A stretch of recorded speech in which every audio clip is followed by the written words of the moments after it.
प्रतिरोधों के श्रेणी व समांतर क्रम संयोजन में तुल्य प्रतिरोध ज्ञात कीजिए।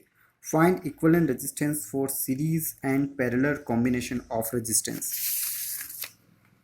देखिए, सीरीज इक्विवेलेंट रेजिस्टेंस श्रेणी क्रम प्रतिरोध में हमें इस तरह से डायग्राम बनाना है, जिसमें एक स्विच के, एक बैटरी जिसका वोल्टेज हमने V मान लिया, और तीन रेजिस्टेंस R1, R2, R3 तीनों को हमें सीरीज या श्रेणी क्रम में लगाना है।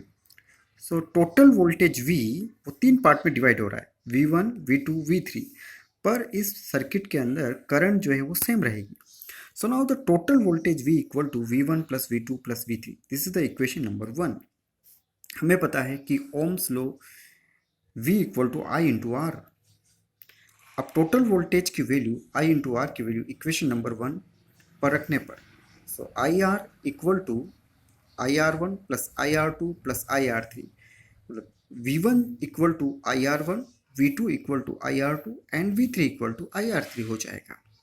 क्योंकि अगर हम वोल्टेज V1 की बात करें तो इसमें करंट I फ्लो हो रही है और रेजिस्टेंस R1 है। अगर हम वोल्टेज V2 की बात करें तो करंट I फ्लो हो रही है और रेजिस्टेंस R2 है। और V3 की बात करें तो करंट I फ्लो हो रही है और रेजिस्टेंस R3 है। सो राइट नाउ इस इक्वेशन से हम I कॉमन ले सकते हैं, तो हमने I कॉमन ले लिया, तो R1 plus R2 plus R3।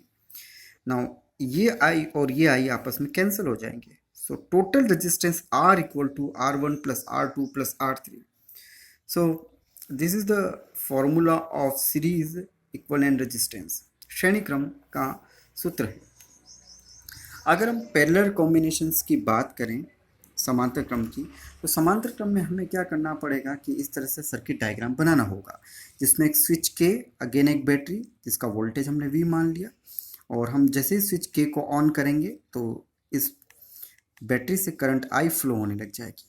पर ये करंट I जो है वो तीन पार्ट में डिवाइड हो रही है, इस नोड से I1, इस नोड से I2 और इस नोड से I3 फ्लो हो रही है। सो हर एक रेजिस्टेंस में अलग अलग करंट फ्लो हो रही है, पर वोल्टेज जो होगा वो सेम रहेगा। अगर हम यहाँ पर वोल्टमीटर लगा देवें तो हमें सेम वोल्टेज मिलेगा। So total current I equal to I1 plus I2 plus I3। Ohm का नियम हमें पता है कि I equal to V upon R होता है।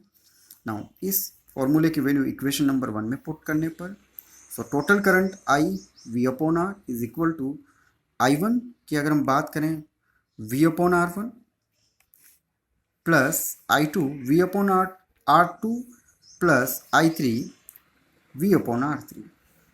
सो नाउ हम यहाँ से वोल्टेज को हम कॉमन ले सकते हैं। जब हम वोल्टेज को हम कॉमन ले रहे हैं तो 1 upon R1 plus 1 upon R2 plus 1 upon R3, इस वोल्टेज से ये वोल्टेज कैंसिल हो जाएगा। So total resistance 1 upon R equal to 1 upon R1 plus 1 upon R2 plus 1 upon R3। So this is the formula of parallel equivalent resistance and this is the formula of series equivalent resistance. हमें पता है कि series जो है, जैसे घर के decorative light होती है या स्ट्रीट लाइट्स में सारी जो लाइट्स होती है वो सीरीज में कंबाइंड होती है, सीरीज में लगी हुई होती है। जबकि हम पैरेलल की बात करें तो हमारे घर के अंदर फैन, ट्यूबलाइट, फ्रिज, ये सब पैरेलल या समांतर क्रम में लगे हुए होते हैं।